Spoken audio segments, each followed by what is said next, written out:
The year is 2011. Lil Wayne just came home from an 8-month bid at Rikers Island. Hair to the back of the ponytail. I'm home from jail, and if these niggas hot, then I've gone to hell. I've been gone too long, true or false, right or wrong. Hello, Weezy, welcome home. And Drake was on the cusp of releasing his magnum opus, Take Care. They were such a dominant force within the music industry that they actually inspired Kanye West and Jay-Z to finally team up for their collaboration album, Watch the Throne. Watch the Throne. If this world putting pressure on us like that. Now, Lobbies and Gentlegrams, let's fast forward. Imagine you told someone back then that 15 years later, Jay-Z would be helping Lil Wayne pay off a $14 million tax bill, while Weezy and the whole Young Money camp cried that Jay-Z chose Kendrick over Lil Wayne for the Super Bowl halftime show. Or what about how when Kendrick was actually performing that halftime show, Kanye was in the middle of a tweeting spree where he ended up calling his former Watch the Throne collaborators' children the R word. How, Sway? Take a few steps back. You ain't got the answers, man. Or what about how a year later Drake would spend a sizable portion of his new Iceman album taking shots at Jay-Z, his former idol. We know how you OGs rocking already, man. The jig is off. And it would then take Jay-Z less than a month to respond back to not just Drake, not just Kanye, but also the Young Money princess Nicki Minaj, and damn near the entire industry. Y'all thugs with y'all thumbs again. Everybody think they're the ones insane. You know, maniac. Watch y'all saniac in my presence, shrink. I need a new therapist. This shit's not working. I'm truly on the brink. Imagine telling someone in 2011 that by 2026, Nicki Minaj would become Roc Nation's biggest op of all time. All the recent circumstances that have unfolded, someone from 2011 would have thought you were insane. But yet, here we are. By 2026, Young Money Cash Money has effectively become public enemy #1 for Jay-Z and the Roc Nation camp. For years, the relationship between Jay and Young Money's biggest stars was driven by competition, mutual respect, and occasional tension. But the conversation has since evolved into something much darker. Nicki, she took the opportunity to go after, y'all know, lo and behold, Jay-Z. But before she got there, she started saying things, and I was like, oh, here we go. She says, your favorite artist has been practicing rituals in a satanic cult where they take babies from other countries and mutilate and kill them as a form of a blood sacrifice to their god. You see, when your master is Satan, you must constantly shed blood. However, the jig is up. We know how you OGs rocking already, man. The jig is off. See, back in 2011, the debate centered around who was the better rapper or who had the bigger empire. But by 2026, these conversations have spiraled into blackballing accusations, conspiracy theories, PDF insinuations thrown from both sides, Jay-Z seemingly standing front and center during Kendrick Lamar's victory lap over Drake, and Drake developing an increasingly personal obsession with surpassing every record that Jay-Z holds. And in doing so, both him and on the sidelines Nicki Minaj have gladly embraced the role of hip-hop's villain along the way. Ironic cause the Iceman was a nice man, now I'm hot and cold.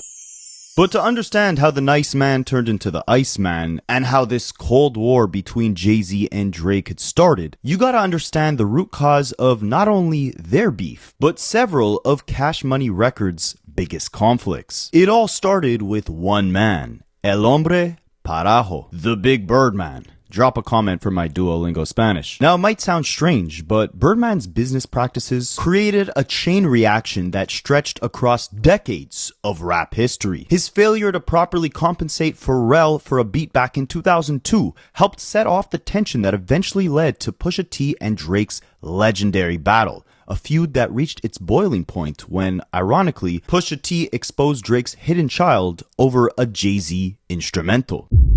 Sophie knows better as your baby mother. Cleaned her up for IG, but the stench is on her. But Birdman wasn't just connected to that story. He's also the founder of Cash Money Records, the same label that Jay-Z now mocks Drake for being tied to in quote-unquote perpetuity. Crackers got your publishing gangster. Go talk tough to them. Don't talk success to me. You niggas is workers. In perpetuity is how your contract is worded. Don't make me go first, man. For years, Birdman sat at the center of many of Cash Money's biggest disputes. And long before Drake or Nicki Minaj ever had issues with Jay-Z, the first Cash Money soldier to seriously challenge Hove was Birdman's unofficial son, Lil Wayne. Now, I'm not going to spend too much time on Lil Wayne and Jay-Z's long-running rivalry because I actually made an entire video on that topic a couple of years ago. So if you want the full story, I'll leave a link to that video in the description of this video. But to understand Jay-Z and Drake's relationship, we do need to revisit the final chapter of Wayne's battle with Jay.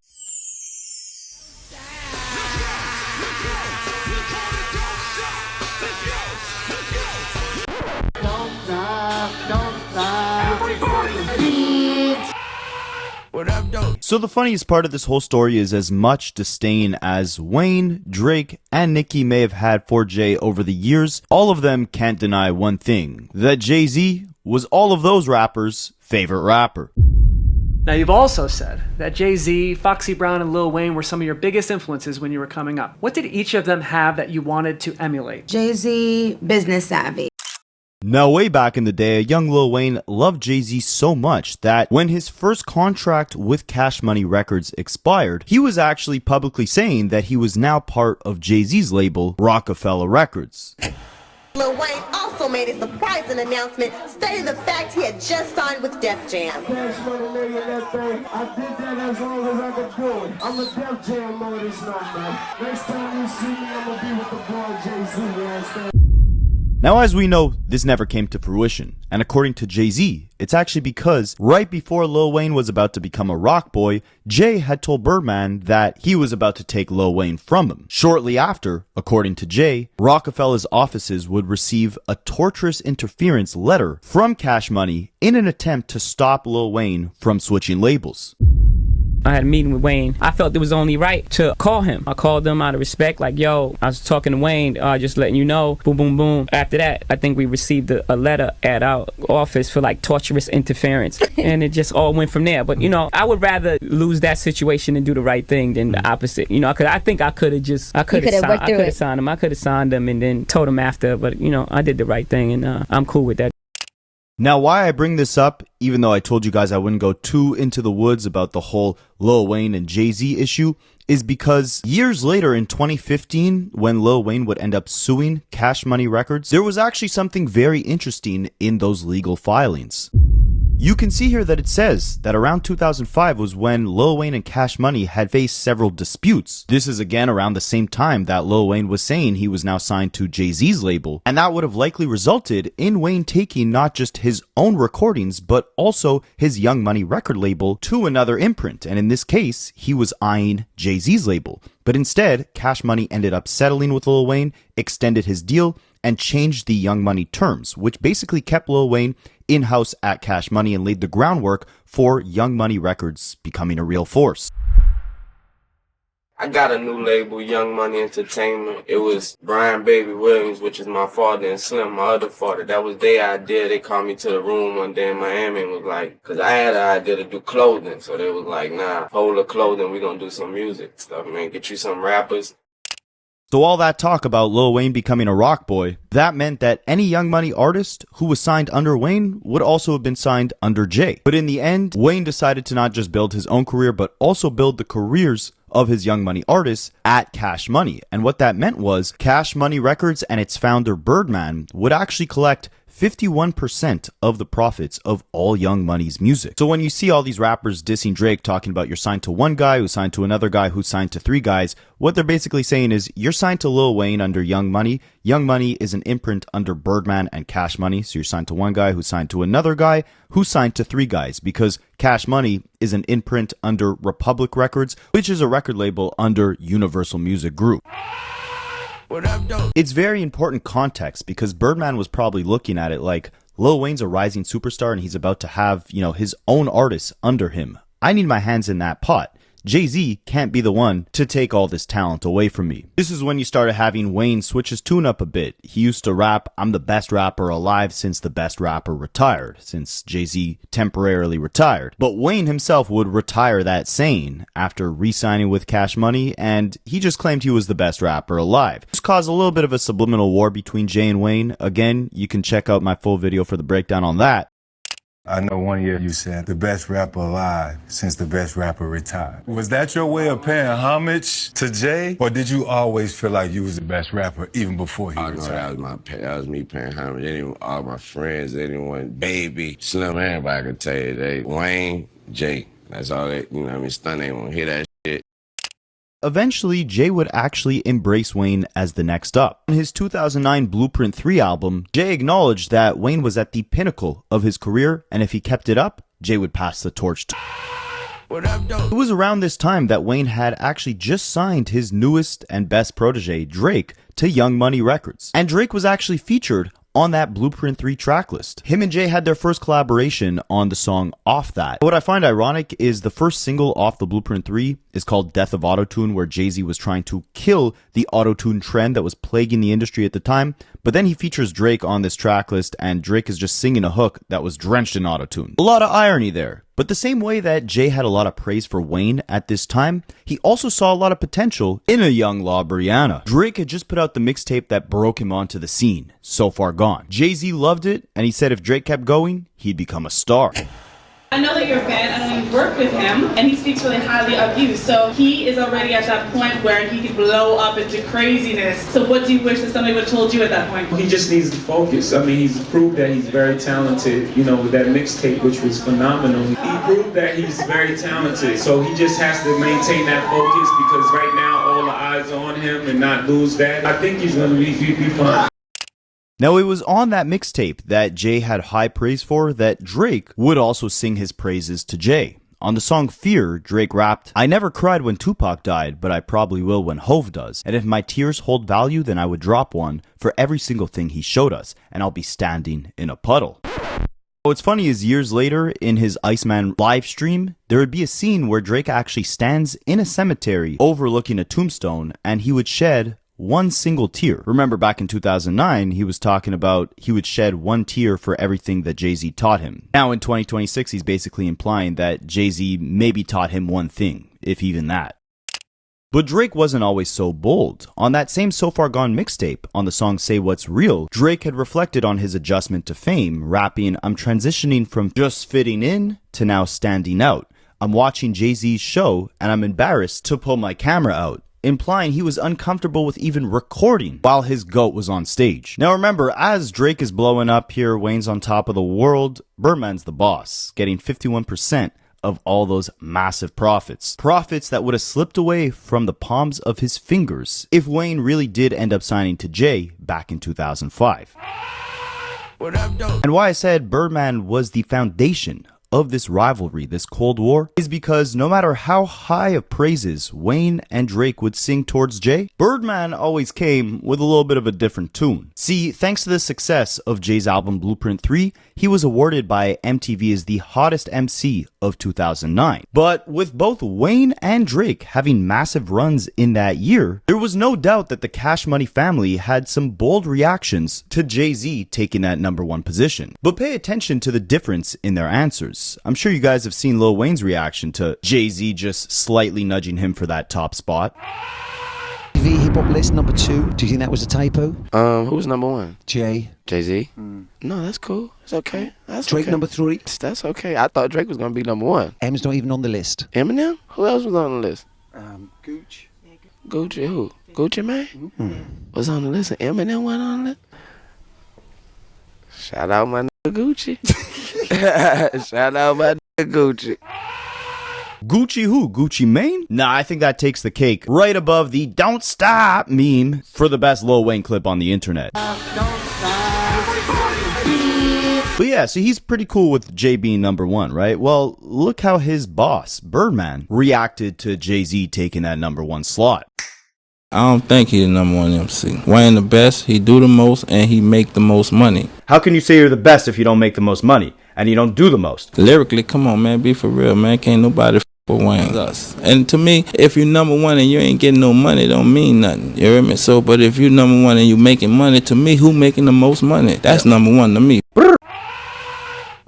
So you can see here, Birdman places a big emphasis on the fact that Wayne isn't just a better rapper than Jay, he's also making more money than Jay-Z. And if you know Jay-Z for anything, it's that he wants to be the guy when it comes to business deals and financial power within hip-hop. So when he's asked about the comments that Birdman made, Jay emphasizes that being lyrical is a matter of opinion. But when it comes to net worths, bank accounts, that stuff is black and white. And there is absolutely no competing on that front. How does Jay feel about Baby from Cash Money constantly saying Weezy is more lyrical and has more money than Jay-Z? Being lyrical is just a matter of opinion. It's who you like. So that's his opinion. As far as money, I mean, that's a little more factual, right? We can determine that. We would have to see your bank accounts and things of this nature. I have no problem. What it gonna cost? If he's that confident, you know, I give him a little glimpse. It's crazy. I give him a little glimpse. Check that out. Man. Cut it out. Knock it off. But as far as being lyrical, I mean, that's his guy. So he's supposed to ride with his guy. So I don't have no problems with that. I have no problems with nobody. It's my positive. I want this to be my most positive year. I don't want no problems. Beyonce and Jay-Z earned $122 million, becoming the highest earning. Right after that. Huh? Right after that. Right so I'm saying, black and white is the ink, baby.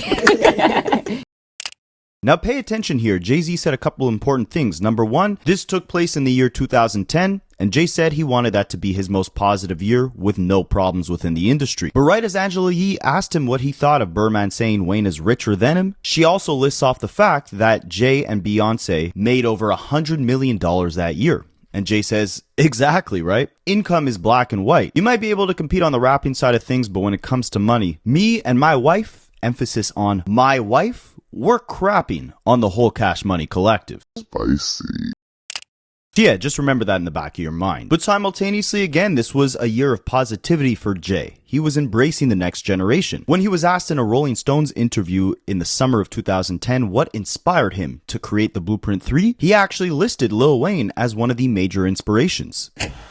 Jay said, one of the reasons I wanted to make Blueprint 3 was because of the challenge. We've seen people like LL Cool J have longevity in the game, and we respect the heritage of what he's done. But it's not like, right now, he's competing on the same level as Lil Wayne. So for me to still be able to compete at that level at my age, that's rarefied air. It's never been done.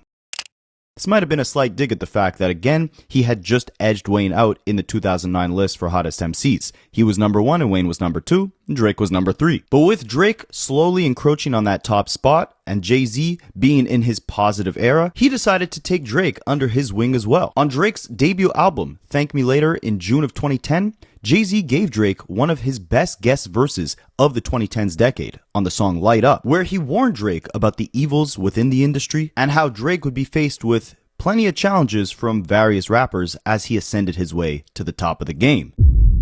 Now there's a lot of game that Jay spits in this verse, mainly about how disgruntled people who came before you will say that they invented your whole style and you ran off with it, and that the people who come after you might try to distract you with silly rap feuds. Jay-Z caps the verse off, emphasizing that all of this bad blood turned him cold-hearted, and he's not quote-unquote as cool with people as he once was. And he basically tells Drake to do the same thing. It's not just that people outside of Drake's circle will try and knock him off his pivot with silly rap feuds, but it's actually that people Drake considers friends, people he collaborates with, has meetings with, that might end up backstabbing him. They'll do it in disguise, in the form of a favor.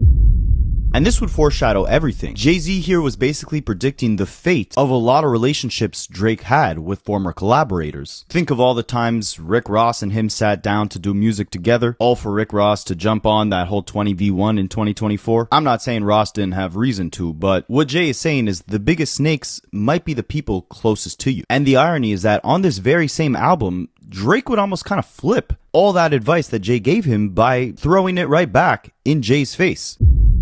On the outro track of that very same album, where Jay is telling Drake that it may be people within his circle, people he's built connections and relationships with, that will turn around and snake him for their own personal benefit, Drake here is now talking about making friends with the rappers he once idolized, only to realize that he's going to have to compete with them and potentially even throw shots at them, get them to engage in these quote-unquote silly rap feuds to elevate his own status in the game. And while he's talking about becoming friends with Mike, obviously a reference to Michael Jordan, this is a pretty clear shot at Jay-Z. Because if you guys watch my full breakdown on Jay and Lil Wayne's back and forth, you'd see that Jay is constantly comparing himself to Michael Jordan. At the time, Wayne was comparing himself to Kobe, but here Drake is saying that he's going to have to AI Michael Jordan for his survival.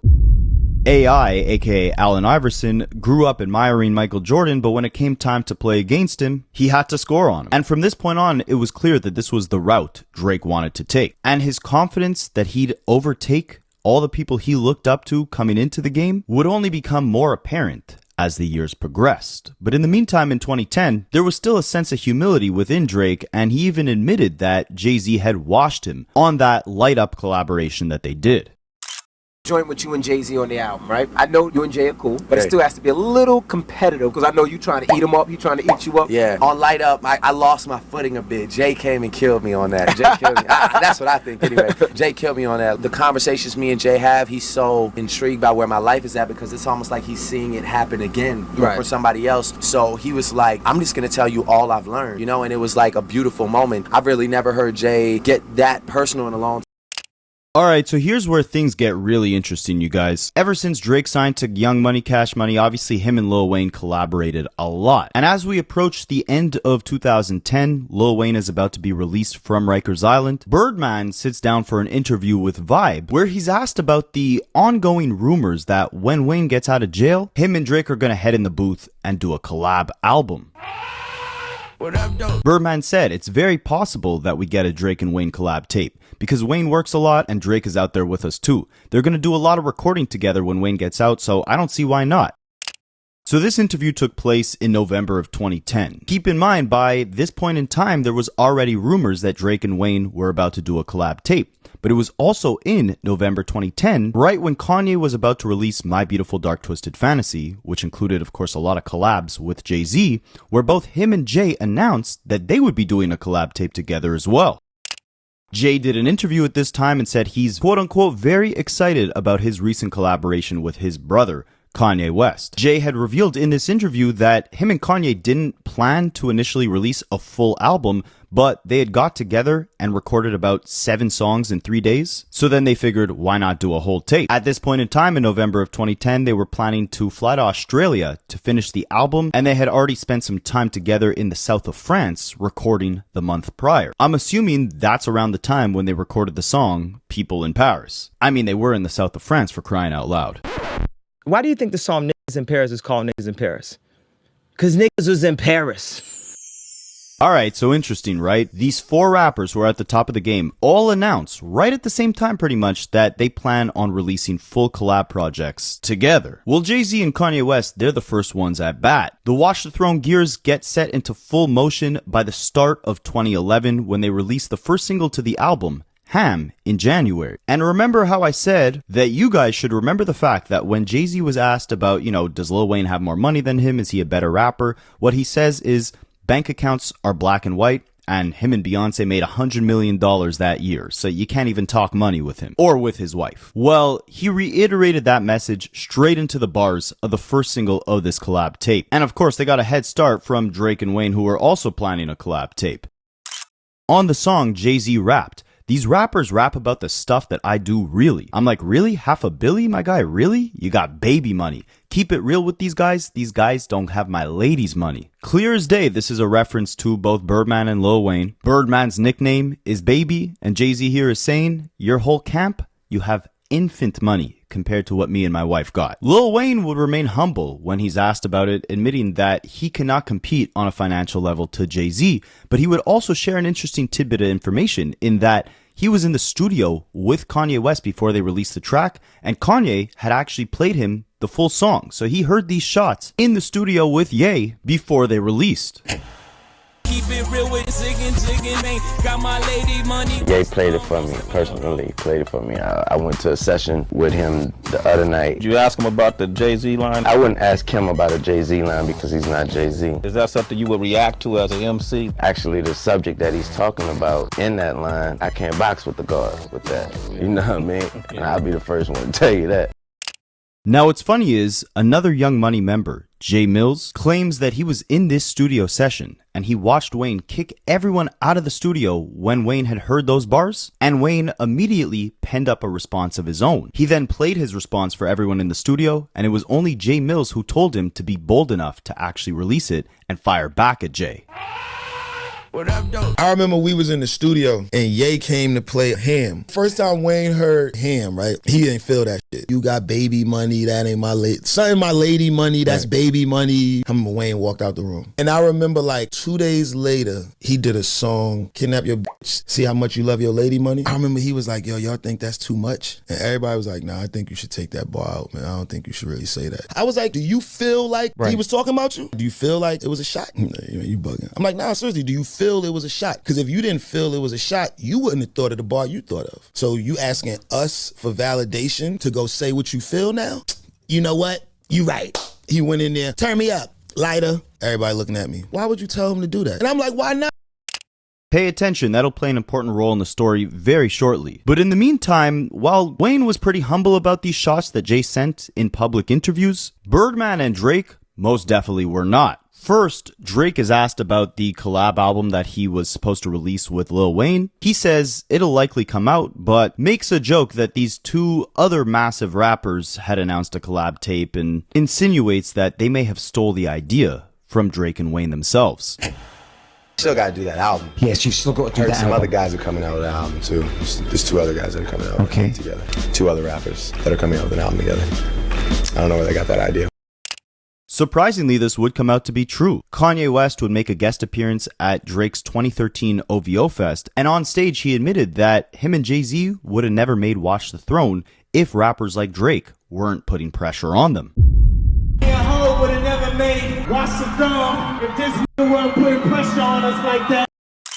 But anyways, back to 2011. Drake would continue the tough talk with, in my opinion, one of him and Wayne's best collaborations of all time, I'm On One, where he would conclude his verse rapping, I'm just feeling like the throne is for the taking, watch me take it. Obviously professing he's coming for that #1 spot, but Kanye and Jay-Z, they were calling themselves the throne, and they were at the top of the game. Who do you think Drake was talking about there? It's also important to note he was taking some light shots at Big Sean earlier in the verse, and Sean had been signed to Kanye, but that's a story for another video.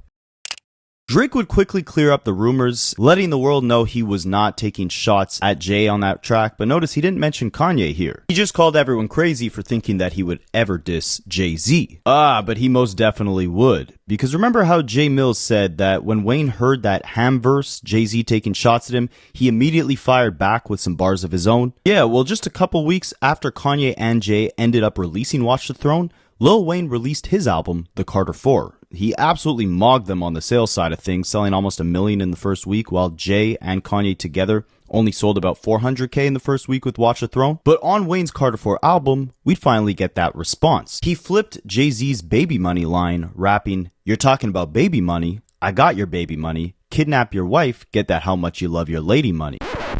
But I'm only bringing this up to say that it wasn't just Wayne taking shots on that song. It was Drake as well. The same energy he had on I'm On One, talking about he's coming for that throne, he doubles down on it on this new Lil Wayne record, rapping, "Please pardon my brother, he's just angry at you guys who don't have your heart in this rap stuff, got too effing comfy, cause we're still effing hungry, Young Money got the munchies."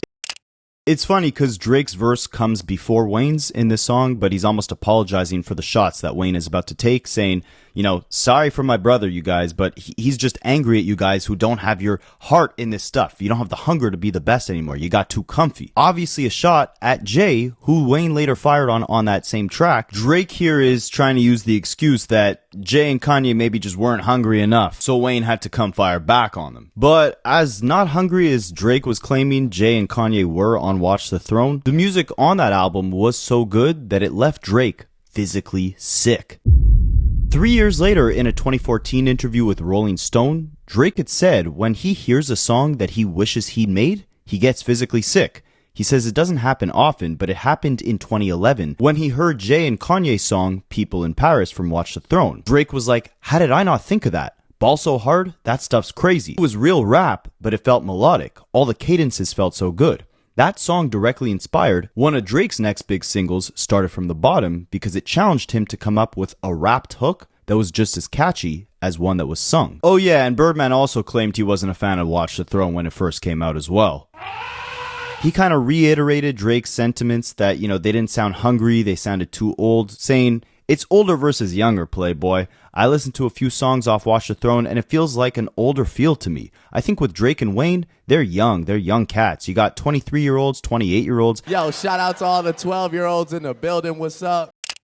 Then you got Jay-Z and them, who are older and really on their way out of the game. Then you got Wayne and Drake and them, who are still youthful to the game. So it's two different types of music all the way across the board. This interview took place like right after Watch the Throne dropped in August of 2011. In the interview, Birdman would also reiterate that a Wayne and Drake album was still on the way, but Drake would shut down those rumors right before he released his second album, Take Care, in November of 2011, specifically stating that he did not want a collab between him and Wayne to be compared to Watch the Throne. He wanted them to have their own moment. In an interview with XXL, Drake said, "Me and Lil Wayne scrapped the idea of a collaboration album. We just agreed that it would be looked upon as, it would be sort of this competition with Watch the Throne. I feel like it would get caught up in this whirlwind of hype." Lil Wayne agreed. "We just said, if we do it, we'll do it down the line, but right now is not the time." You know what's crazy is Lil Wayne in 2025 literally said he had never heard of Watch the Throne. He didn't know what it was, even though he was dissed on that album and responded to the diss on that album and did not put out a collab tape with Drake that he was planning on dropping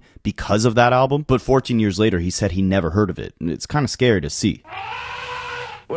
Alright, but Drake has more shots for Jay around this time. He's about to drop Take Care. He does a promo run where he's doing interviews. In those interviews, he's asked about how it felt to have never won a Grammy before. Drake's response is that his perception of the Grammys is bittersweet. He grew up looking up to the Grammys, but specifically when he lost to a Jay-Z song in particular in 2009, that's when he realized the Grammys were kind of about industry politics more than they were artistic merit.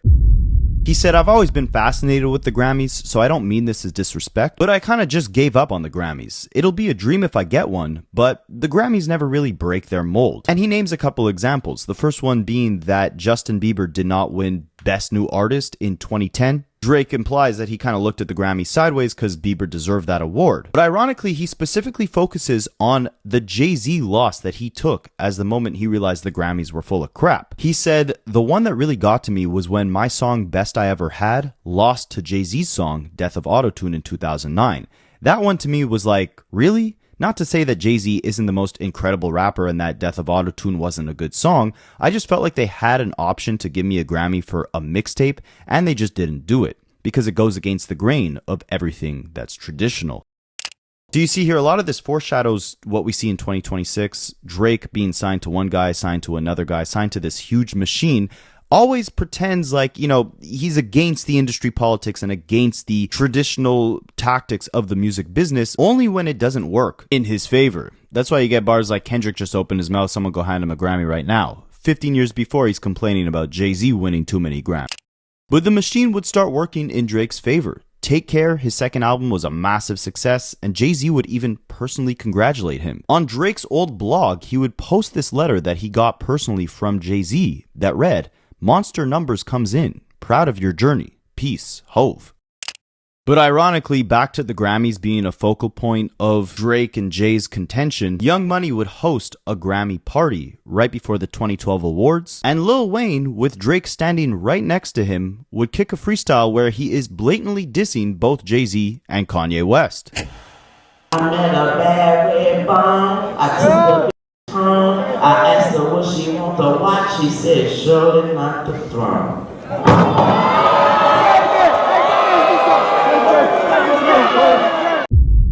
So you see here, he specifically mentions the throne. He's dissing Jay-Z and Kanye West, but again, 15 years later, talks about he's never heard of Watch the Throne. It doesn't make any sense. Both Kanye and Jay-Z would ignore this shot, and Jay would actually big Drake up in an interview the following year in 2013. When he's asked about his competition with Drake, he says, "There's a respect thing. There's a respect thing there. There's also a competitive thing, but it's done in the right way."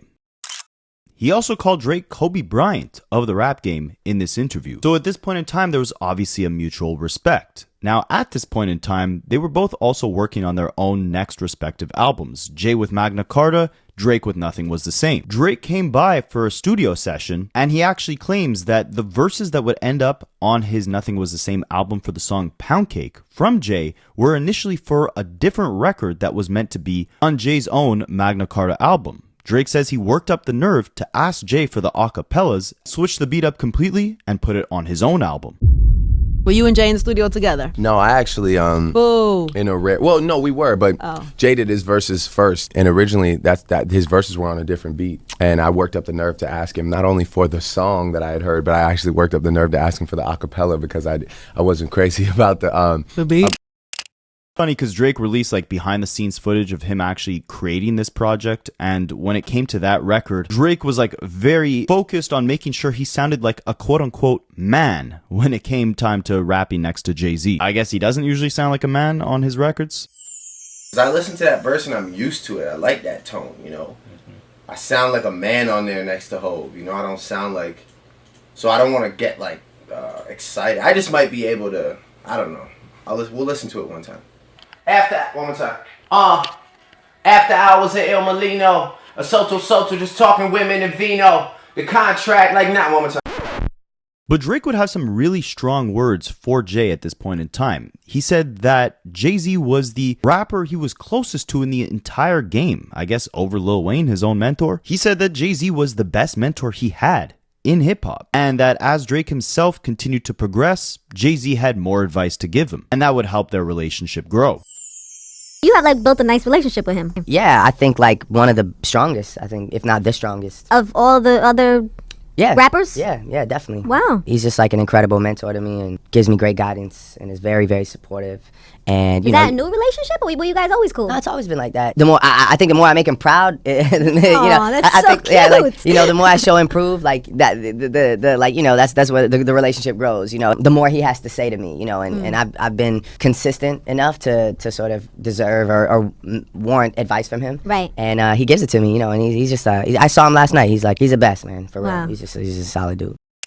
I do find it ironic because on that Pound Cake record, you know how Jay said like they have a mutual respect for one another, but there is like a deep competitiveness as well? It almost sounds like they're individually talking to each other, almost taking shots at each other's position. Jay-Z starts his verse off saying, "I had Benzes before you had braces," while Drake caps off the song saying, "I've been studying the game to a letter and understand that I'm not doing it the same, but I'm doing it better." Now this is where things would kind of fall apart temporarily. Remember, Jay-Z had just dropped his Magna Carta album, and on that project there was a lot of subject matter related to the boasting of wealth, to say the least. A lot of flexing of Jay-Z's art collection, his luxurious trips, and Drake wasn't a fan of it. He did an interview with Rolling Stone in February of 2014 where he said, "It's like Jay-Z can't drop bars these days without at least mentioning 4 art references. I would love to collect art at some point, but I think the whole rap art thing is just kind of corny." It's important to note that Drake was extremely upset at Rolling Stones for putting out this interview, saying that a lot of the comments he made here were taken out of context. He also crapped on Kanye's Yeezus album at the time. But Jay-Z didn't waste no time to respond to this. He actually hopped on a remix of a song that Drake had originally remixed, "We Made It," with Soulja Boy, and on Jay's remix he rapped, "Sorry Mrs. Drizzy for so much art talk, silly me rapping about the stuff that I really bought, while these rappers rap about the guns that they ain't shot, and a bunch of other silly stuff that they ain't got." You'll see this is a long line of, I guess you could call this a subliminal, where Jay-Z is poking fun at the fact that he not only owns a lot more art than Drake, but also owns a lot more of what's important. His masters, his music. You'll see what I'm talking about shortly. But first, Drake would clap back with some bars of his own. He would reference the fact that his comments about Jay-Z's art bars came across as hate, rapping, "I think I'm on my 8th flow, just watch me paint flow. We all do it for the art, so I can never hate though." Now, ironically, the song that Drake rapped these bars on was actually also featuring J. Cole. We know that in 2026, Drake dissed J. Cole for being the married man on his new album Iceman. But on this Draft Day song back in 2013, it seemed like Drake was taking shots at Jay for being the married man, rapping, "I'm focused on making records and getting bigger. Just hits, no misses. That's for the married folks." Implying that he's not missing with his music, but Jay-Z, who, like Drake said 2 years ago, had kind of lost his hunger, might have been catching some misses on Magna Carta with all those art bars. Oh, also don't forget the Mrs. is in relation to the fact that Jay-Z had called Drake Mrs. Drizzy on his response. So Drake flips that to say, you know, your music is missing, it's not hitting, mine is hitting, and I'm also not a Mrs. I'm a Mr. Remember, Drake had released footage of him recording Pound Cake where he said he wanted to sound like a man rapping next to Jay-Z. He's not a Mrs. Embarrassing. Jay-Z would continue implying that Drake is a Mrs. though, because he would link up with DJ Khaled on the song They Don't Love You No More later in 2014. And remember how on the previous Drake and DJ Khaled collaboration, I'm On One, Drake had rapped, I'm feeling like the throne is for the taking, watch me take it. Jay-Z kind of flips that here. He raps, people talking down on the crown. Watch those guys you're around, they got you wound. Haters want a ball, let me tighten up my drawstring. Wrong sport, boy, you're soft as a lacrosse team. So Jay, on this DJ Khaled record, makes a callback to Drake, quote-unquote, talking down on the crown on the previous Khaled record, where again he said, I'm feeling like the throne is for the taking. Then he makes a callback to the college sports theme that Drake had going on his song Draft Day, where he was dissing Jay-Z just a couple months prior, and Jay flips it to say, you want a ball? Let me tighten up my jawstring, but you're in the wrong sport. You're as soft as a lacrosse team. This line is actually deep because, you know, lacrosse players are usually not known to have come from a rough societal or financial background, right? It's usually a sport played by preppy kids. So this isn't just Jay-Z calling Drake soft. It's his own way of saying they not like us, right? Kendrick just opened his mouth, and I'm about to put my dick in it right now. Someone go hand him a Grammy right now. Now, while all these shots were very indirect and subliminal, the tension around this time was most definitely very real, because Elliott Wilson even confirmed in 2025 that back in 2014, when he visited Lil Wayne and Drake at one of their tour stops, he had encouraged Drake to speak to Jay-Z and make amends. Elliott claims that Drake came to him, gave him a hug, and said, I spoke to Hove, we're figuring it out. And Drake was excited that they had finally spoke again.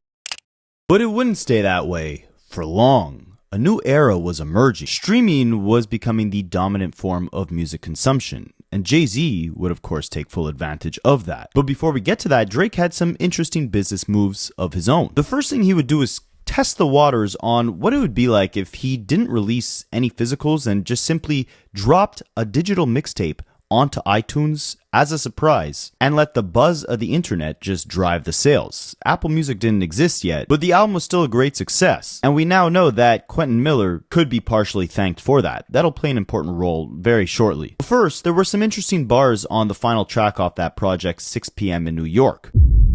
First, Drake professes, like he's been doing for the last 5 years, that he wants to prove to everyone that he's number one over everyone else. He then raps, I've been observing the game and I feel like I've seen enough. Let's drop a tape on these guys, then we'll see what's up. Yeah, boy, you're rapping like you've seen it all. You're rapping like the throne should be the three of y'all. Drake is talking to himself here, and this is in reference to a track that Jay-Z and Young Jeezy had just put out called Seen It All.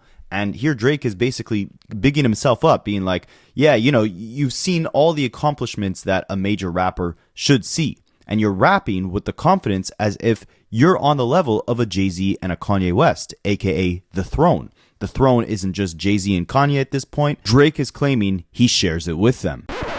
You could also see he takes some slight digs at Kanye and Kendrick later in this verse, rapping, why are you rapping like you come from the streets? I got a backyard where my money seems to come from the trees. Reference to Kendrick's Money Tree song. And then he says, and I'm never scared to get some blood on my leaves. A reference to the Kanye song, Blood on the Leaves. So Drake is talking tough, and his business moves represent the confidence that he has on these records. While Jay-Z launches his brand new streaming platform Tidal, giving several of the biggest artists in the game partial equity in the platform in exchange for them to do exclusive concerts and give exclusive music to the platform. Had everyone from Madonna to Deadmau5 to Kanye, Rihanna, Nicki Minaj, J. Cole, Usher. Like, it seemed like anyone who was someone was on board with this revolutionary vision that Jay-Z had of putting the ownership back in the artist's hands when it came to the fans streaming their music. That's what Tidal was marketed as at first. Oddly enough, Drake was one of the artists that was supposed to join the Tidal roster and be a part owner of the company, but he decided to back out at the last minute. It could have been as early as 2 days before the launch of the company. obviously a slap in the face to Jay-Z and everyone behind Tidal, right? Well, it most definitely was a middle finger to everyone involved in Tidal because Drake would end up partnering with their rival, Apple Music, for an alleged $40 million deal where he would become one of the first artists to actually exclusively drop his next album on the platform. So while Kanye West, Beyonce, and Rihanna, and Jay-Z, I believe, were all exclusively dropping their music on Tidal, like you couldn't stream it anywhere else for the first week of all of their albums in 2016, Drake did the exact same thing, but with Apple. Here's where it gets interesting. The summer of 2015, Meek Mill calls Drake out for using ghostwriters. Drake drops a diss track pretty much right away called Charged Up. We'll revisit that in a second. In the meantime, Meek Mill drops his diss track, Wanna Know. And I mean, if you guys listen to the track, you know it's pretty weak, but it came with a pretty big bomb. Actually, multiple bombs, multiple reference tracks. The same night Meek dropped his diss against Drake, he also premiered several Quentin Miller reference tracks from Drake's If You're Reading This It's Too Late project. How did Meek Mill actually get those reference tracks? Well, interestingly enough, years later, Drake would do an interview where he was speaking pretty cryptically, but he said DJ Drama, who had been working very closely with Quentin Miller, that's how he got access to the reference tracks. Drama had got a phone call from a quote-unquote higher up who was basically telling Drama like, hey, our guy is losing really badly right now. We need some ammo that can put the nail in the coffin, that can make it undeniable that Drake does not win this battle. And this quote-unquote higher up, I guess, was high enough up where Drama could not refuse. So he gave Meek Mill the reference tracks. There were like these references from our sessions when we'd work together. No context to those references at all, but they existed. It was really DJ Drama that got a call from somebody higher up. At that time, you know, he didn't have the backbone to say no to this person. He was like, yo, my guy's getting roasted. You gotta give him some ammo. We gotta keep Drake down. And that was really when I realized like how deep. Now, who could this mysterious higher up be? Well, this is where we start putting the puzzle pieces together. The higher up must have come from Meek Mill's camp, right? If you guys watched my recent Rick Ross and Drake beef breakdown, then you know that around the time that Meek Mill and Drake were beefing, Ross, even though he was the owner of the record label Meek was signed to, Maybach Music, he was still kind of leaving the door open for reconciliation with Drake, saying that he was still very cool with Lil Wayne, that it was all love with Drake, eventually things will get squashed, it was all good. So it was unlikely Rick Ross that told DJ Drama, hey, give Meek Mill those Drake reference tracks and embarrass him, right? But if you take a look here, Meek Mill had been signed under Jay-Z's Roc Nation management since May of 2012, 3 years before Meek's beef with Drake. Could the quote-unquote higher up that Drake was referring to have been part of the Roc Nation camp? Well, let's revisit that diss track that Drake dropped, Charged Up. On it, Drake rapped, trust me, this information is vital. I'm trying to take the high road. I still got love for my idols. I got me a deal with Apple and I still feel entitled. Rumor has it, there's something that only I know. A lot of Jay-Z references here. Remember, 5 years before this, on Drake's song Thank Me Now, he talked about idols becoming your rivals, you got a AI mic for your survival, that being in reference to Jay-Z. Well, here he's talking about still having love for his idols. A year before this, Elliott Wilson was saying Drake was trying to take the high road when it came to patching things up with Jay-Z. Then Drake goes on to say, I got me a deal with Apple Music, and I still feel entitled. Entitled is a play on words because obviously when you break that word down, you get the word Tidal, the name of Jay-Z's streaming company that Drake jumped ship on 2 days before the launch. And then he says, rumor has it there's something that only I know, possibly inferring to this beef stemming far beyond just an issue between Meek Mill and Drake himself, but instead stretching to the higher ups within the industry that Drake may have pissed off with the whole Apple Music deal. It was really DJ Drama that got a call from somebody higher up. At that time, you know, he didn't have the backbone to say no to this person. He was like, yo, my guy's getting roasted. You gotta give him some ammo. We gotta keep Drake down. Even earlier in this track, Drake had rapped, must I remind you that Jimmy got 20 million on it? And I made a mistake. It wasn't actually 40 million that Drake got from Apple. It was allegedly 19 million. So 20, 19. Sounds close enough, right? It's a lot of references back to that Apple deal that Drake had just signed. And a couple months after signing that Apple deal, we would also get the mixtape What a Time to Be Alive between Drake and Future. On that tape, we'd get the song 30 for 30 Freestyle, where Drake would rap. Never thought I'd be rapping from this perspective, but I'm not really sure what else you expected, when the higher-ups have all come together as a collective with conspiracies to end my run and send me a message. I mean, I'd say hats off for a solid effort, but we didn't flinch for a second. We got our stuff together, not here to fight wars. So Charged Up, a diss track against Meek Mill, who had just premiered a bunch of Drake reference tracks. Drake on that song is talking about having love for his idols and feeling entitled while taking a deal with Apple Music. A couple months later, with his new Apple Music deal, he drops a track talking about the higher-ups coming together trying to end his run and going to war with him. Then a few years later, he reflects on how those reference tracks from Quentin Miller even leaked in the first place, and he did not point the finger at Meek Mill, but instead he said DJ Drama got a call from a quote-unquote higher up, the same term he used when talking about the higher-ups that were coming to end his run and send him a message. Again, we know Meek Mill was signed to Roc Nation's management team at the time. All throughout the diss tracks, Drake is referencing this new Apple Music deal that pissed off his idols, and he's talking about the higher-ups trying to end him. It was really DJ Drama that got a call from somebody higher up. He was like, yo, my guy's getting roasted. You gotta give him some ammo. We gotta keep Drake down. So you see here how Drake is trying to paint the clear picture that it was likely Jay-Z or someone on Jay's label, Roc Nation's team, who made those calls to get those reference tracks leaked to try and destroy Drake's reputation in the heat of his battle with Roc Nation's artist, Meek Mill. Kanye would even almost admit to this damn near the next year when he would talk about why his own and Jay-Z's verses got left off of Drake's Views album, the Apple Music exclusive album. Basically, at the time, it was just Kanye West that was supposed to be on this song called Pop Style, a song by Drake. But Jay-Z was in the studio with Kanye and he laid down 2 bars at the beginning of the track.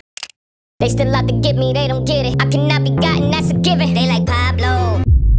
Drake would release that song as one of the singles off of Views, and he would actually credit them as The Throne. Instead of writing featuring Jay-Z and Kanye West, it said featuring The Throne. But a couple weeks later, when the Views album actually came out, Jay-Z and Kanye were mysteriously not on that song anymore. A couple months later, Kanye would go on a rant at one of his shows saying that Jay-Z was the one who made the call to remove himself and Kanye off of Drake's album out of quote-unquote respect for Meek Mill. But once Kanye had offered to make a peace arrangement between Drake and Meek for the sake of Jay and Kanye's verses remaining on Drake's album, Jay-Z had spiraled the conversation into something a lot deeper about streaming and title and all these industry politics. Kanye here clearly points out that Jay-Z had a clear conflict with the way that Drake was handling business and basically refused to let Drake release anything with Jay's name on it. I said, man, just go ahead and throw that on there. I'd be so surprised he probably wouldn't expect you to be on there. And we sent it back to him. And he's like, oh, shit, the throne is on this. Then Jay thought about it out of respect for Meek Mill, so he didn't want to be on the track. Then I said, look, I'll call Drake, I'll call Meek, I'll call y'all. We got to squash this shit. We got to let people have this song. But then it went out of that territory. It went into some title, some political shit, some shit about percentages on songs. I can't take this. It's also important to note that right away when 2016 kicked off, before we even got this Kanye West, Drake, and Jay-Z collaboration, Drake released a track called Summer 16 where he rapped, I used to want to be on Rockefeller, and then I turned into Jay. So you see how we came a long way from I'm just feeling like the throne is for the taking, right? Jay-Z would actually flip those bars on another DJ Khaled record called I Got the Keys, where he rapped, people always asking me the key. Till you own your own, you can't be free. Till you own your own, you can't be me. How are we still slaves in 2016? Spicy.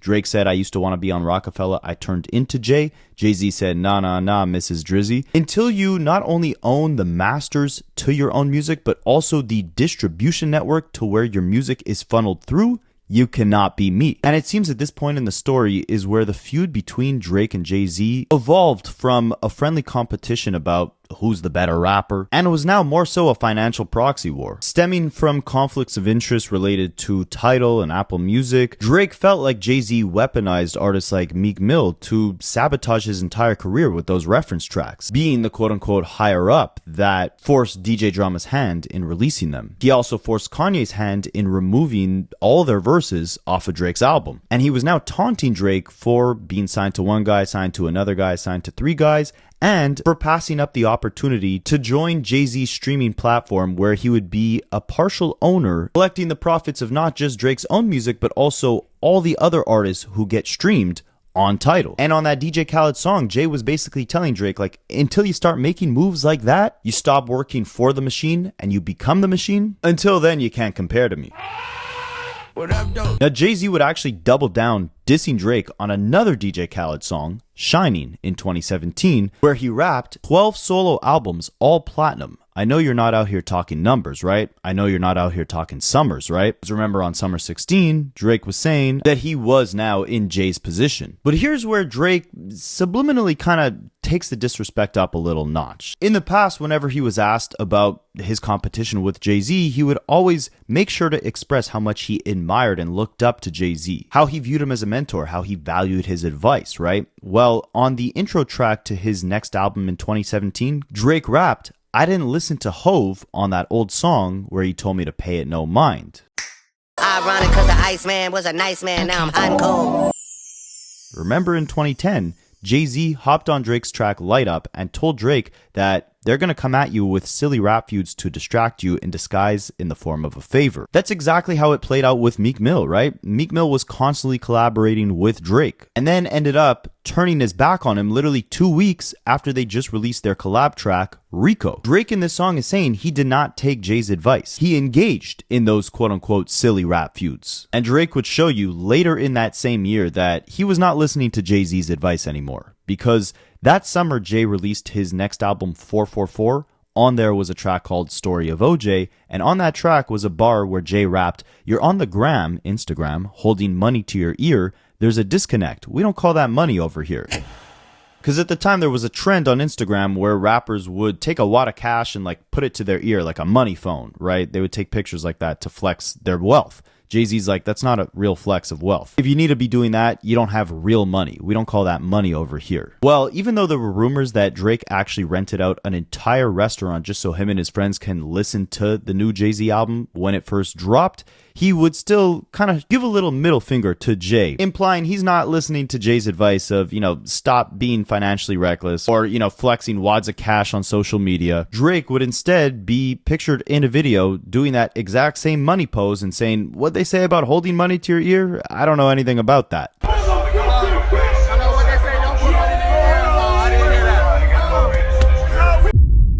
Now, I don't know if Jay-Z took offense to that, because once he kicked off his tour for this 444 album, he actually did live freestyles rapping over Drake production. One night he rapped over Drake's beat for the song KMT.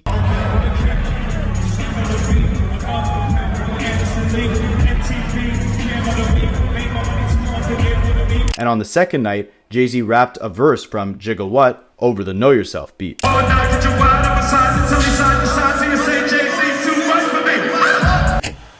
And Drake would actually also team back up with Lil Wayne to spit a freestyle over a Jay-Z beat, song Family Feud. And he would actually on the track thank Jay-Z's right-hand guy Guru for sending the beat over. Here's where it gets kind of weird, alright? Because you'll see, they go from throwing subs one day to throwing hugs the next. Jay-Z and Beyonce, they drop a collab tape together, and on there's bars right away for Drake. 100 million crib, 3 million watch, all facts, no cap, false. You're not a boss. You got a boss. People getting jerked. That stuff hurts. I take it personally. People would rather work for the man than to work with me, just so they can pretend they're on my level. That stuff is irking to me.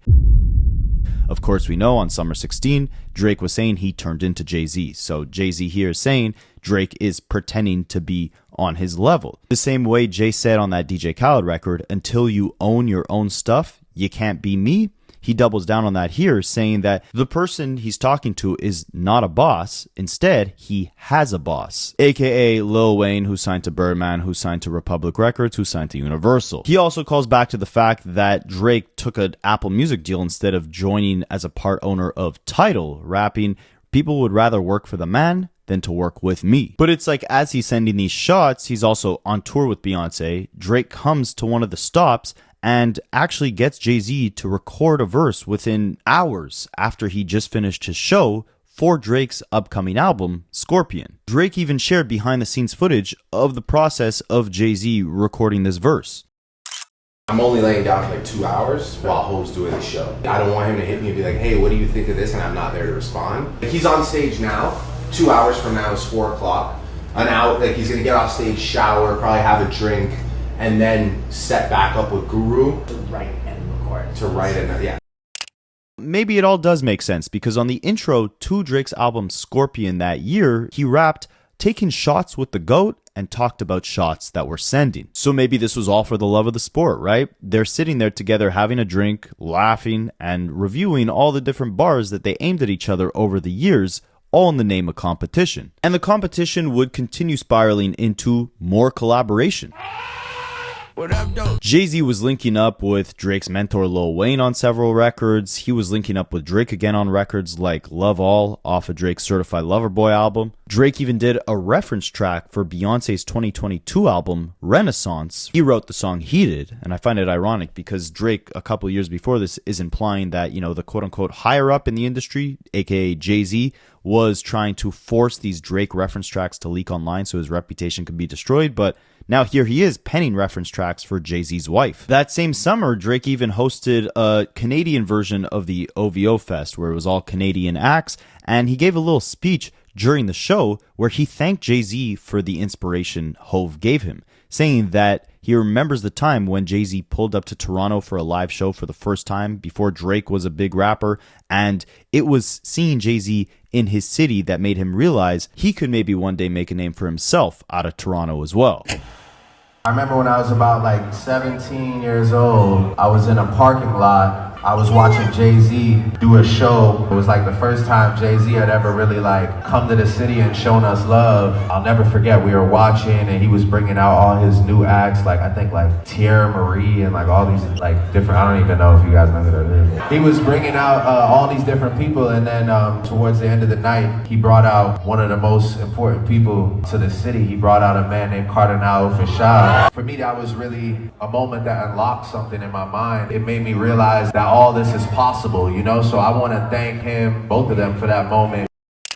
This is 2022. Now, I'm not going to use this video to enter too deep into conspiracy land because I think this would literally be a 4-hour video if I did. But there were rumors circulating that Beyonce and Jay-Z were not happy that Drake released a house album in 2022 called Honestly Nevermind, especially considering he was writing on Beyonce's house album that year, Renaissance, but who knows? And from here, the waters just get way too muddy to even keep up. I'll try to give you guys a list of all the craziness that has went down, because it's really spiraled into something beyond comprehension at this point. Like, remember how I said, you know, their beef kind of morphed from like a competitive rivalry within the bars to more of like a business rivalry? Well, now we're on some like weird, maybe political, maybe moral warfare between the two.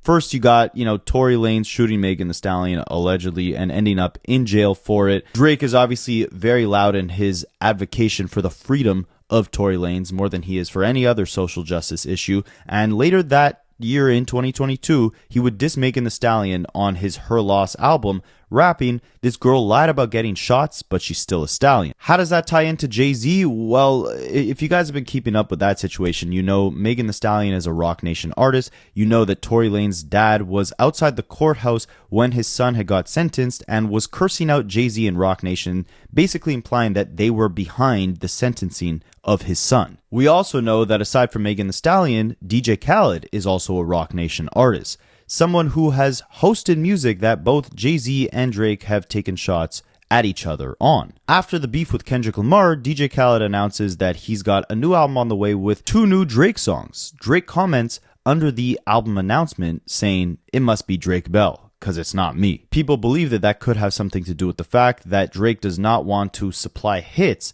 to an artist who is under Roc Nation. Why would he not want to do that? Well, it seemingly stems from Roc Nation's involvement in selecting the Super Bowl halftime show performers. Jay-Z inked a deal with the NFL in around 2020, and ever since then, he's had a pretty decent sized hand in selecting who's going to perform at the Super Bowl halftime shows.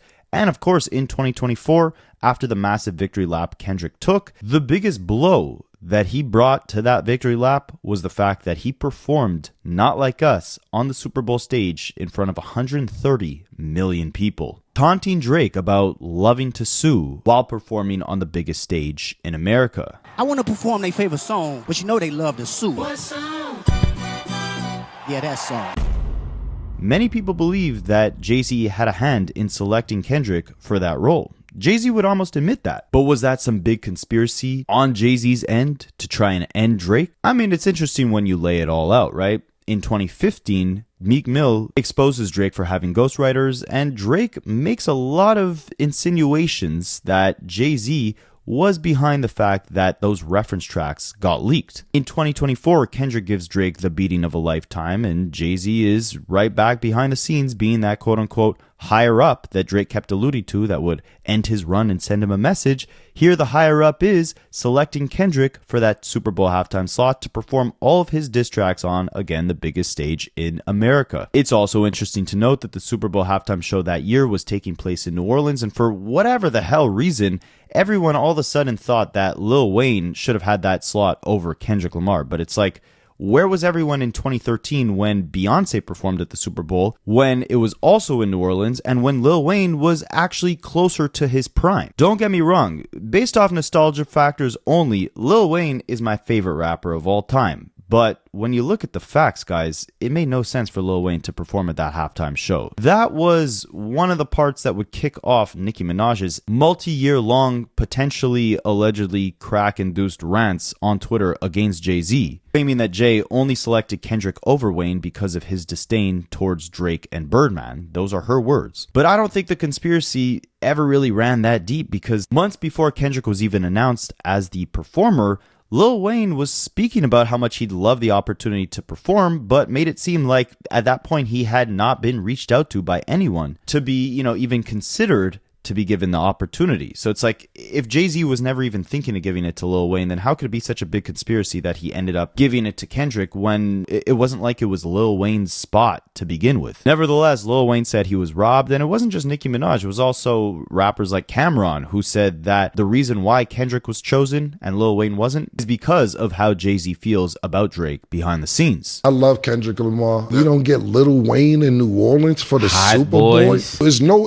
reason why Lil Wayne should not be performing the Super Bowl. It's one person who's stopping this. It's not really a secret. Lil Wayne had a problem with somebody before who's kind of part of the organization running it. This is payback. Who's Lil Wayne artist? Drake. Hating at this age is crazy.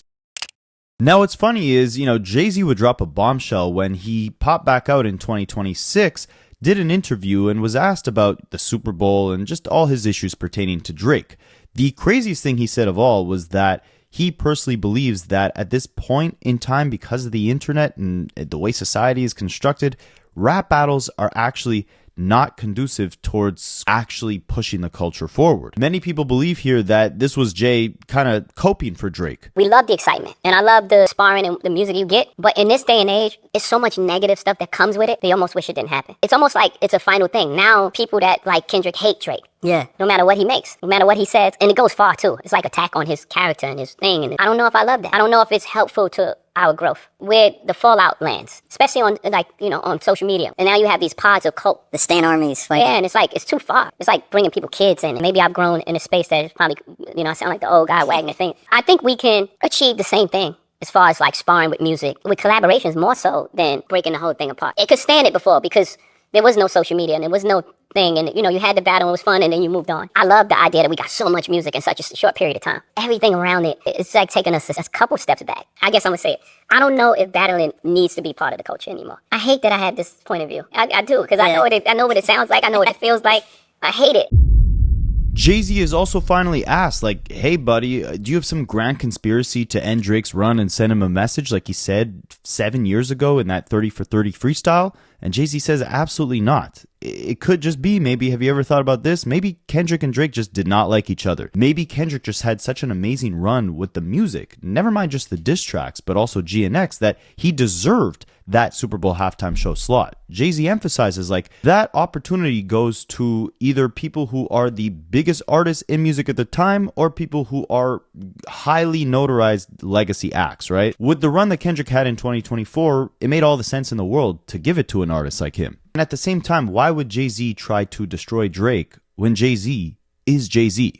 It goes back to all those disses that Drake kept sending, like, I used to want to be Jay-Z and then I turned into Jay-Z, or stop rapping about the art. Whatever the case is, Jay-Z's rebuttal has been consistent the entire time with every shot that he sends. Till you own your own, you can't be me. Sorry, Drake, for all the art talk. Silly me rapping about the stuff that I really bought. You're not a boss, you got a boss. People would rather work for the man than to work with me. Jay-Z's message remains consistent. You can't compare yourself to me if you don't own what you produce. And in this case, he kind of flips that to say, why would I be trying to tear Drake down or hate on Drake when I am who I am? Tearing Drake down, basically, what does that do for Jay-Z? Conspiracy to undermine Drake, I guess. But like, what the what?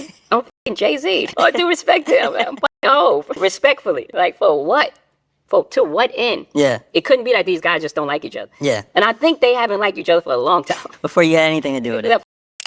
Now, to be fair, like I mentioned, that Jay-Z's kind of perspective anytime he takes a shot at Drake has remained consistent in that Drake cannot compare to him because ownership-wise, asset-wise, net worth-wise, they're not on the same level. Drake, to be fair, his perspective has also remained pretty stable for the last few years. He's come across entitled, right? Like, no pun intended, but that he does not need to take Jay-Z's advice anymore, that he AI'd Michael. You saw it in 2017 on the Free Smoke song where Drake said, I didn't listen to Hove on that song where he told me not to engage in the silly rap feuds. You saw it when Drake kept holding the money phones to his ear saying like, I'm not listening to the advice Jay-Z's giving on that 444 album. You saw it on Summer 16 where Drake was saying like, I used to want to be under Jay-Z, signed to him, but then I just turned into him. Like, I don't need to respect his opinion or follow his leadership. I am that guy at this point, right? There's no advice that's needed. And Drake doubles down on that opinion or that perspective on Iceman. That's what I'm saying. At least he's remained consistent the entire time. Because he raps bars like, my guys run a phone soon as you check into prison. Your guys run and talk to Hove for a second opinion. Basically saying like these other rappers, probably in reference to J. Cole after the battle, they look at Jay-Z as like this all-knowing figure that not only do they need the approval of, but it's also like they've accepted they don't know how to navigate the industry or the business as well as someone like a Jay. So they're better off just going to Jay and letting him kind of tell them what to do. Drake is saying, no, I do it on my own. That's why, remember again, in the Iceman visuals, he sheds one single tear because way back in 2009, he had rapped that he would cry when Jay-Z dies and he would shed one tear for every lesson that he learned from Jay. By this point, 15 years later, he's saying he didn't learn zilch. He makes that abundantly clear on another Iceman track, Whisper My Name, where he raps, I'll take 500,000 down to dinner. I never could learn stuff from none of y'all. A little play on words here because Drake is not only saying like he would take $500,000 and spend it on a dinner, but at the same time, you guys probably know the whole big internet question, would you rather $500,000 or a dinner with Jay-Z? Because hypothetically, the dinner with Jay-Z can actually give you the knowledge needed to start a business or some sort of entrepreneurial hustle that would generate you a lot more than $500,000. Drake is saying, I don't need the dinner with Jay-Z. I can never learn stuff from anyone within that camp. And of course, he also had to poke a lot of fun at the fact that Jay-Z got his name tangled in those Epstein files. He rap bars like, damn, y'all was really island hopping back then? Now y'all names got redacted because like in the Epstein files, there's a lot of redacted names for the privacy sake of the victims, I guess, or maybe it's just to hide the names of like crooked politicians and all that type of stuff. But anyways, Drake is just basically implying like Jay-Z's on some freaky stuff, right? He's in those files. And at the same time, as he raps this in the visuals, he throws up the rock symbol and then quickly throws up the middle finger saying like F the rock, right? And then finally off the biggest song off the album, Janice STFU, he raps, we know how you OGs are rocking already, the jig is up. A flip on Jay-Z's nickname Jigga and of course his record label Roc Nation. We know how you're rocking already, and it's an implication that, you know, you guys are on some weird stuff. We know how you're rocking. We know how you're moving, basically. And the jig is up. Like, you're gonna get exposed for everything. I don't know, man. Nicki's been trying to expose him on Twitter for the last, like, 2 years. It hasn't done much. I don't know if the jig is up just yet. And it must not be, because Jay-Z, just less than a month after Drake released all these disses aimed at Jay on his Iceman album, Jay popped back out at the Roots picnic with a freestyle crapping on all of his oppositions. Jay-Z has been through the ringer in the last year, right? He even said in this interview that, you know, 2025 was all defense, defending himself against all the accusations thrown at his name. 2026, it's all offense. Now, you know, it's interesting. He didn't actually take a shot at 50 Cent in this freestyle, and he shot at a lot of people, right? And he shot downwards the majority of the time. Nicki Minaj, Drake, Jaguar, Wright, but no 50 Cent. And it kind of makes you think. But anyways, I'm from the same hometown as the NFR guys, and they already did a pretty decent breakdown of the new Jay-Z freestyle in terms of the disses that Jay had towards Drake. If you want like a full breakdown of this freestyle with all the people he was shooting at, drop a comment for that. But we're just going to focus on what Jay had to say about La Brianna this time around, all right? And I'll let the NFR guys take it away. Jay-Z just dissed Drake when he said, "The jig is up. Nigga, I'm up 10. Wrong chart, champ. You gotta look up again. Niggas look up to Hove. I never looked up to them. The crackers got your publishing, gangster. Go talk tough to them. Don't talk success to me. You niggas is workers. In perpetuity is how your contract is worded." And this is a direct response to Drake's words that he had for Jay-Z on the song Janice Shut the Fuck Up. So we know how you OGs rocking already. My guy, the jig is up. Obviously, one of Jay-Z's nicknames is Jigga, so the jig is up. And also, we know how you OGs rockin' already. What's the name of Jay-Z's record label? Rockefeller, rockin' already. That's clear as day. So, you know, it is quite interesting that Jay-Z went from saying he doesn't think rap battles are good for the culture at this point, but he just opened up Pandora's box, opened up the doors for multiple different battles at all angles to ensue. And as for where this leaves him and Drake, well, only time will tell. In the meantime, Drake's mouthpiece, Akademiks, he's gone way down the deep depths of conspiracy land rabbit holes, implying Roc Nation has been, you know, hiring private investigators to spy on his employees and to build this entire conspiracy case against Akademiks, who they believe is really working in cahoots with Drake and Nicki. Again, I told you guys before, I'm not here to get into conspiracy land, but I'm sure the next update you hear about, you know, Roc Nation versus Nicki and Drake, it's going to come from Akademiks and it's going to sound wild. But when you break it down, this case really is everything but ordinary. Conspiracy theories aside, you're talking about two of the most accomplished artists in music history, some of the richest artists in music history. Love or hate Drake and whether he goes independent or not, whether he owns anything that he produces or not, you gotta admit, he's made a lot of hits and made a lot of money, right? He actually just broke Jay-Z's record for the rapper with the most amount of #1 albums on the Billboard charts of all time. Jay-Z had 14, Drake had 15. Meanwhile, you want to talk Jay's accomplishments. I mean, the guy is so freaking powerful. He's able to put rappers for the first time ever on the Super Bowl stage completely solo, performing diss records at the Super Bowl halftime show. He's made multiple billionaires as well, right? Like, would Rihanna be a billionaire without ever meeting Jay-Z? Same thing for Kanye West. Both these guys, when you're talking accomplishments, accolades, money, wealth, whatever the case is, they're at the pinnacle. So will they keep shooting at each other for the sake of gaining more? Let me know what you guys think, and I'll catch you in the next one. I study rap for a living.